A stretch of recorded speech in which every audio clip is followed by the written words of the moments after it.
আসসালামু আলাইকুম ওয়া রাহমাতুল্লাহি ওয়া বারাকাতুহু। সুপ্রিয় শিক্ষার্থী বন্ধুরা, আজকের ক্লাসে আমরা ষান্মাসিক সামষ্টিক মূল্যায়ন 2024 সালের সপ্তম শ্রেণীর বাংলা এর প্রশ্নপত্রের সমাধান নিয়ে আলোচনা করব। সকলের প্রতি রিকোয়েস্ট আমাদের চ্যানেল সাবস্ক্রাইব করে রাখার জন্য এবং ক্লাসটি বন্ধুদের সাথে শেয়ার করে দেওয়ার জন্য। নির্দেশনা বুঝতে সমস্যা হলে শিক্ষক বা সহপাঠীর সাথে আলাপ করা যাবে, প্রয়োজনে পাঠ্য বইয়ের সাহায্য নেওয়া যাবে, তবে আজকের সমস্ত আলাপে ও কাজে প্রমিত ভাষা ব্যবহার করতে হবে। এখানে বলা হচ্ছে বিদ্যালয়ে জনসচেতনতামূলক একটি সভা আয়োজন করা হবে। আচ্ছা, জনসচেতনতামূলক সভা মানে কি? মানে জনগণকে যে সভার মাধ্যমে সচেতন করা যায়। কোন বিষয়ে সচেতন করব সেটা আমরা একটু পরে দেখতেছি। এ সভায় আমাদের প্রাত্যহিক জীবন এবং চারপাশে নানা সচেতনতামূলক বিষয় নিয়ে আলোচনা করা হবে। দেখছো, এবার বলে দিয়েছে যে আমার এই সভায় আলোচনা করা হবে আমাদের প্রাত্যহিক জীবনে, মানে আমাদের দৈনন্দিন জীবনে আমাদের চারপাশে যে সচেতনতামূলক বিষয় নিয়ে আলোচনা করা হয়, মানে আছে আর কি, সেগুলো নিয়ে আলোচনা করা হবে। তো সচেতনতামূলক বিষয়গুলো কি? যেমন কাউকে বাল্য বিবাহ সম্পর্কে সচেতন করা যেতে পারে, তারপরে যৌতুক প্রথা সম্পর্কে সচেতন করা যেতে পারে, তারপরে দেখো এখানে শিশু শ্রম নিয়ে আলোচনা করা যেতে পারে, তারপরে এখানে শব্দ দূষণ, বায়ু দূষণ, তারপরে পানি দূষণ, অনেক অনেক বিষয় আছে যেগুলো মাধ্যমে, মানে যেগুলো বিষয়ে জনগণকে সচেতনতামূলক বিষয়ে আলোচনা করা যেতে পারে। এই সভায় উপস্থিত থাকবেন এলাকার বিশিষ্ট ব্যক্তিবর্গ, বিদ্যালয়ের প্রধান শিক্ষক, সকল শিক্ষক এবং শিক্ষার্থী। এখন আমাদের প্রথম যে কাজ এক, জোড়ায় আলোচনা করে নিচের কাজগুলো এককভাবে করো। আচ্ছা, এখানে বলছে আলোচনা করার সময় কিন্তু জোড়ায় আলোচনা করতে হবে, মানে দুইজন বিষয়ে আলোচনা করতে হবে, কিন্তু কাজ করার সময় কিন্তু একাই কাজ করতে হবে। তো এখানে কি করতে হবে?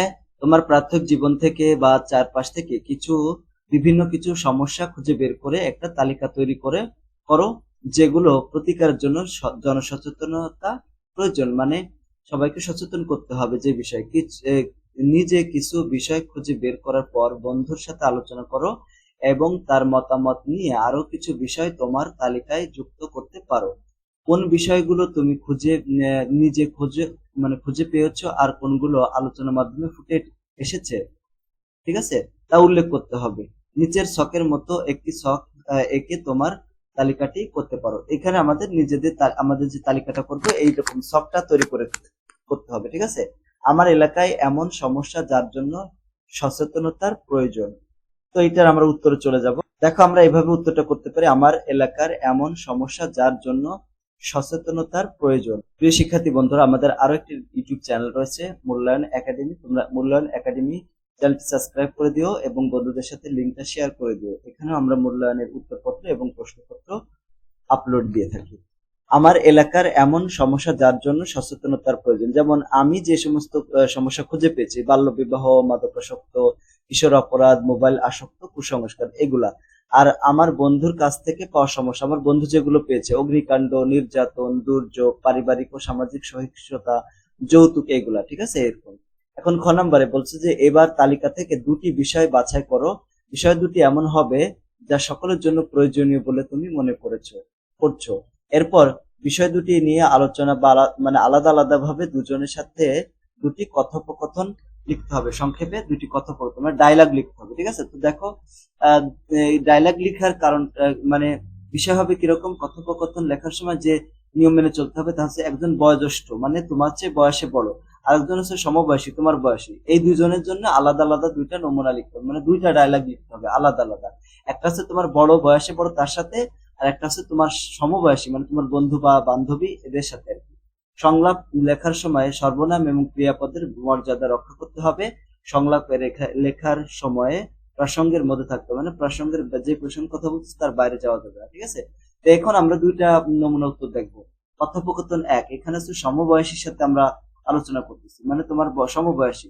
তাহলে এখানে সমবয়সী দেখো একজন, নাম হচ্ছে তার আফনান। আফনান ডাকতেছে তোমাকে যে ওই ওই ওরহান শোন। তো তুমি বলতেছো যে বল। তারপর আপনার বলছে তোদের গ্রামে কনাদের বাড়ি না? আমি বলতেছি হ্যাঁ। আপনার বলছে ও বিদ্যালয়ে আসে না কেন? তা আমি বললাম যে ওর বিয়ে হয়েছে। আপনার বলছে ও আমি শুনেছিলাম ওকে নাকি ওর স্বামীর বাড়িতে এখন আর নিচ্ছে না। তো আমি বললাম হ্যাঁ। আপনার বলছে কেন? কারণ আমি বলতেছি যে বিয়ের সময় ওর শ্বশুর বাড়ির লোকজন বরের জন্য একটা মোটরসাইকেল দাবি করেছিল, কনার পরিবার রাজি হয়েছিল, পরে দেবে দেবে বলে কথা দিয়েছিলেন, কিন্তু শেষ পর্যন্ত আর দিতে পারেনি, ঠিক আছে, পারেনি। তো এখানে আপনার বলছে যে এই অবস্থার জন্য ওর মা দায়ী। ছেলে সরকারি চাকরি করে বলে ওর মা তাড়াহুড়া করে কিছু না ভেবেই মেয়েকে বিয়ে দিয়ে দিলেন। এখন দেখো, দেখ কি বিড়ম্বনা। তা আমি বললাম যে হ্যাঁ ঠিকই বলেছো। আপনার বলছে যৌতুক প্রথা রোধ করার কি কোনো উপায় নেই? আমি বললাম যে আছে। সবাইকে বেশি জরুরি মানে সবচেয়ে বেশি জরুরি হচ্ছে সচেতনতা তৈরি। আমার মনে হয় কি জানো, মেয়েরা যদি তাদের মেধা ও আহ, যোগ্যতার যোগ্যতার সাক্ষ্য রাখতে পারে, তারা যদি আত্মসত্যিতে বলীয়ান হয়, তবে কেউ মেয়েদের অবজ্ঞা করার সুযোগ পাবে না। আপনারা বলছেন যে হ্যাঁ ঠিক বলেছো। আমি বললাম যে সচেতনতা পরিবার থেকে শুরু করতে হবে। আপনারা বলছে হ্যাঁ আমিও তাই মনে করি। এজন্য মেয়েদের পরিবারকেই প্রথমে সচেতন হতে হবে। যদি তার পরিবার সচেতন হতো, তবে তার এমন পরিস্থিতি হতো না। তারা তাদের ছেলে সন্তানের পড়ালেখা ও আহ, চাকরির ব্যাপারে যতটা সজাগ, ঠিক আছে। এখানে দেখো সর্বনাম শব্দের সঠিক ব্যবহার করতে বলা আছে, ঠিক আছে। এখানে তারা মানে এখানে আহ, ওই যে চন্দ্রবিন্দু দিতে হবে, যে বয়োজ্যেষ্ঠ যদি কেউ হয় সম্মানীয়, তাদের ক্ষেত্রে এরকম দিতে হবে। যদি তার পরিবার লেখাপড়া ও চাকরির ব্যাপার যতটা সজাগ, মেয়ের লেখাপড়ারও ব্যাপারেও অনুরূপ সজাগ থাকতে হবে। আমি বললাম যে আর ছেলেদের পরিবারকে প্রতিজ্ঞা করতে হবে যে আমরা ছেলের বিয়েতে যৌতুক নেব না। আমি বললাম যে আর ছেলে এটা, ঠিক আছে, এটা দুইবার লেখা হয়ে গেছে, দুঃখিত। আপনার বলো যে সামাজিক সচেতনতা তৈরি হলে এবং আইনের কঠোর বাস্তবায়ন থাকলে এ ভয়াবহ ব্যাধি নির্মূল হবে। আমি বললাম যে হ্যাঁ, চল স্যার ক্লাসে এসেছে, ক্লাসে যাই। ঠিক আছে, আমরা পরে স্যারের সাথে আলোচনা করব। ওকে, এক নাম্বার ছিল। এখন আরেকটা করতে হবে, কথোপকথন 2। এটা আমরা বাল্য বিবাহ সম্পর্কে লিখেছি, আমি এবং আমার বাবার ভিতরে। আমি বললাম বাবা, আমি আপনার কাছে একটা বিষয় জানতে চাই। বাবা বললো যে কি বিষয় জানতে চাও? আমি বললাম বাল্য বিবাহ। বাবা বললো যে ও, কি জানতে চাও বলো। আমি বললাম আপনি কি বাল্য বিবাহ সম্পর্কে কোনো ধারণা আমাকে দিতে পারবেন? বাবা বলছে হ্যাঁ। তুমি কি তুমি তুমি কি জানো বাল্যবিবাহ কি? আমি বললাম যে পরিণত বয়সের আগে মেয়েদের বিয়ে দিয়ে দেওয়াকেই বাল্যবিবাহ বলে। বাবা বললো খুব সুন্দর, এই বাল্যবিবাহ আমাদের সমাজে এখনো প্রচলিত আছে, তার সমাজে খুব নেতিবাচক প্রভাব ফেলছে। আমি বললাম যে কিভাবে? তো বাবা বললো যে যদি কোনো মেয়ের নির্দিষ্ট সময়ের আগে বিয়ে হয়ে যায়, তবে তার উপর অনেক অপ্রত্যাশিত দায়িত্ব অর্পণ করা হয়, যেগুলোর জন্য সে মোটেও প্রস্তুত থাকে না। ফলে সে মানসিকভাবে ভেঙে পড়ে। আবার সে দ্রুত মা হবার ফলে নিজের যেমন শারীরিক ক্ষতি হচ্ছে, একইভাবে সে অপরিণত শিশু জন্ম দিচ্ছে। আমি বললাম যে ও আচ্ছা, আমাদের পাশের বাড়ির আয়েশা বেশিরভাগ সময় অসুস্থ থাকে। আমি এতদিন পরে বুঝলাম। বাবা বলল যে আর বেশিরভাগ সময় এসব মেয়ে গর্ভবতী এবং মাতৃকালীন সঠিক পরিচর্যা পায় না, যার ফলে এমন অবস্থা তৈরি হয়। আমি বললাম যে তাহলে এটা থেকে পরিত্রাণের উপায় কি? বাবা বলল যে সচেতনতা বৃদ্ধি, শিক্ষার প্রসার এবং প্রয়োজনে আইনানুগ ব্যবস্থা নেওয়া যেতে পারে। এ বিষয়ে তোমরাও কাজ করতে পারো। আমি বললাম এখন থেকে আমি বাল্য বিবাহ সম্পর্কে মানুষকে সচেতন করব এবং আপনি আমাকে সাহায্য করবেন। বাবা বলল যে অবশ্যই। আচ্ছা ঠিক আছে, এখন পড়তে যাও। বাবা, আমি বললাম যে আচ্ছা বাবা, আসসালামু আলাইকুম। বাবা বলল ওয়ালাইকুম আসসালাম। ঠিক আছে, তো এখানে আমাদের দুইটা নমুনা কথোপকথন দেখলাম। এখন খ নম্বরে বলছে এবার তালিকা থেকে দুটি বিষয় বাছাই করো। বিষয় দুটি এমন হবে যে যা সকলের জন্য, এটা তো আমরা করলাম তাই না? তো এবার আমাদের করতে হবে কি, গ নাম্বার। এবার ব্যবহৃত ব্যবহৃত 3 ধরনের বাক্যের একটি করে নমুনা দেখাও।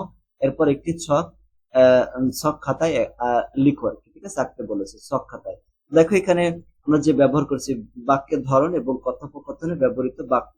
সরল বাক্য, আপনি কি বাল্য বিবাহ সম্পর্কে কোনো ধারণা দিতে পারবেন? এটা সরল বাক্য। জটিল বাক্য হলে এরকম হয়, যদি তার পরিবার সচেতন হতো তবে তার এমন পরিস্থিতি হতো না। দেখছো, যদি, তবে, এই ধরনের হচ্ছে জটিল বাক্য। যৌগিক বাক্য, দুইটা বাক্য একত্র থাকবে। এখন থেকে আমি বাল্য বিবাহ সম্পর্কে মানুষকে সচেতন করব আর আপনি আমাকে সাহায্য করবেন, ঠিক আছে, এরকম। তো এইভাবে আমরা এই কাজটা করে ফেলতে পারি।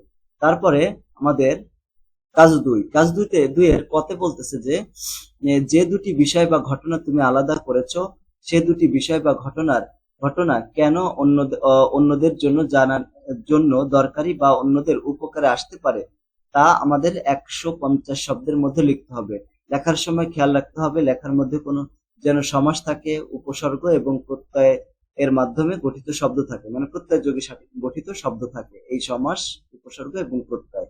এখন আমরা এইভাবে লিখতে পারি, বাল্য বিবাহ এবং যৌতুক প্রথা বিষয়ে সচেতনতা কেন অন্যদের জন্য দায়ী বা দরকারি এ বিষয়ে 150 শব্দের অনুচ্ছেদ বা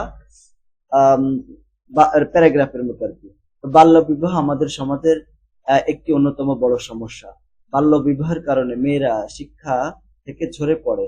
আমাদের দেশের গ্রামে গঞ্জে এমনকি শহরেও অনেক জায়গায় সরকারের অনেক প্রচেষ্টার পরেও বাল্য বিবাহ হচ্ছে। মেয়েদের শিক্ষার হার বাড়াতে হলে, মেয়েদের স্বাবলম্বী করতে হলে বাল্য বিবাহ বন্ধ করতে হবে। বাল্য বিবাহ বিষয়ে সচেতনতা সৃষ্টির জন্য বিভিন্ন সভা, আলোচনা ইত্যাদির আয়োজন করা যেতে পারে। অল্প শিক্ষিত বা নিরক্ষর জনগোষ্ঠীকে বাল্য বিবাহ বিষয়ে জানাতে হবে। বাল্য বিবাহের কারণে পরিবার কিভাবে ধ্বংস হয় এবং মেয়েদের আজীবন কষ্ট পোহাতে হয় তা তুলে ধরতে হবে। পরিবার রক্ষা করার জন্য, মেয়েদের শিক্ষার হার বাড়ানোর জন্য, মেয়েদের স্বাবলম্বী করে তোলার জন্য বাল্য বিবাহ পরিত্যাগ করার কোনো বিকল্প নাই, করতেই হবে। আবার দেখো, এখানে যৌতুক প্রথা নেই। কোনো মেয়েকে যদি যৌতুক দিয়ে বিয়ে দেওয়া হয়, তখন যৌতুক প্রথার কারণে নারীকে তার শ্বশুরের ঘরে অনেক কথা শুনতে হয়। অনেকে এই যৌতুকের দায়ে আত্মহত্যার পথ পর্যন্ত বেছে নেয়। এ দুটি বিষয়ে সমাজ, পরিবার সবাইকে অবহিত করা উচিত। প্রচার ও প্রসারের মাধ্যমে এ দুটি ঘৃণ্যতম প্রথা সমাজ থেকে তুলে ফেলতে হবে। এ দুটি জানা দরকারি, কারণ আজকে মানুষ এখনো কিন্তু অজ্ঞ রয়েছে। তারা যদি উপরে বর্ণিত বিষয়গুলো ভালোভাবে অনুধাবন করতে পারে, ওই বিষয়গুলো কুফল সম্পর্কে জানতে পারে, বাল্য বিবাহ এবং যৌতুক প্রথাকে আমরা না বলবো। ঠিক আছে, তারপরে এখানে ক নম্বর তো পড়লাম। খ নম্বরে, এবার লেখা থেকে সমাস, উপসর্গ ও বা প্রত্যয়ের মাধ্যমে গঠিত শব্দ আলাদা করো। সব মিলে 5টি শব্দ গঠন করতে হবে। ঠিক আছে, এরকম শব্দ লিখতে হবে এখানে, ভাঙলে কেমন হয় এবং কোন উপায়ে গঠিত শব্দ। তো যেমন দেখো, এখানে শব্দ লিখেছি আমরা কুফল। কুফল মানে কু যোগ ফল, কুফল এটা উপসর্গ যোগ গঠিত। বাল্য বিবাহ, বাল্য যোগ বিবাহ, সমাস যোগ গঠিত। প্রসব মানে প্র যোগ সব, প্রসব উপসর্গ যোগ গঠিত। বিষয় হচ্ছে বি যোগ অন্তস্থ আর কি, এটা হচ্ছে প্রত্যয়যোগী শব্দ। নারীকে, নারী যোগ কে, এটাও প্রত্যয়যোগী সাধিত শব্দ। এরপরে গ নম্বর, তোমার লেখা দুটি শব্দ বাছাই করো। শব্দ দুটির একটি করে মুখ্য অর্থ এবং একটি করে গৌণ অর্থ লেখো। এখানে আমাদের এই শখের ভিতরে লিখতে হবে, এই শখটা করে তার ভিতরে লিখতে হবে। তোমাদের এই শখ এইভাবে দেখলাম, তোমরা ওখানে লিখবা। যেমন ঝরে পড়া, মুখ্য অর্থ এখানে আছে কোনো কিছু থেকে হঠাৎ করে বিরত হয়ে যাওয়াকে ঝরে পড়া অর্থ ব্যবহার করেছে। আবার গৌণ অর্থ হচ্ছে গাছ থেকে ফল মাটিতে নিজে নিজে পড়ে যাওয়া বোঝায়। পড়ে যাওয়াকে পড়ে যাওয়াকে বোঝায়। তারপর দেখো তোলা, এই তোলা শব্দ এখানে তৈরি করা অর্থে ব্যবহৃত হচ্ছে। মানে আমরা যে এখানে ব্যবহার করেছি তোলা শব্দটা, এটা কিন্তু তৈরি করা বোঝাতে ব্যবহৃত হচ্ছে। আর গৌণ অর্থ হচ্ছে চয়ন করা। ঠিক আছে, এটা। তারপর দেখো ঘ নম্বর, এরপর তোমার লেখা অনুচ্ছেদের যে কোনো 3টি শব্দের প্রতিশব্দ লেখো। তারপর প্রতিশব্দ ব্যবহার করে বাক্য বা বাক্যগুলো আবার লেখো। এখানে আমাদেরকে কি করতে হবে, দেখো, অনুচ্ছেদ থেকে যে কোনো 3টি শব্দের প্রতিশব্দ এবং প্রতিশব্দ দিয়ে বাক্য পুনরায় লিখতেছি। যেমন মূল শব্দ হচ্ছে প্রচেষ্টা, প্রতিশব্দ হচ্ছে প্রয়াস। বাক্য আমরা এভাবে লিখতে পারি, আমাদের গ্রামে, আমাদের দেশের গ্রামে গঞ্জে এমনকি শহরে ও অনেক জায়গায় সরকারের অনেক প্রয়াসের পরেও বাল্য বিবাহ হচ্ছে। তারপরে মূল শব্দ হচ্ছে অজ্ঞ, আমরা প্রতিশব্দ মূর্খ। ঠিক আছে, এখন বাক্যে এই দুটি জানা দরকারি, কারণ আজকে মানুষ এখনো অজ্ঞ। মূল শব্দ হচ্ছে স্বাবলম্বী, আত্মনির্ভরশীল বা আত্মনির্ভর।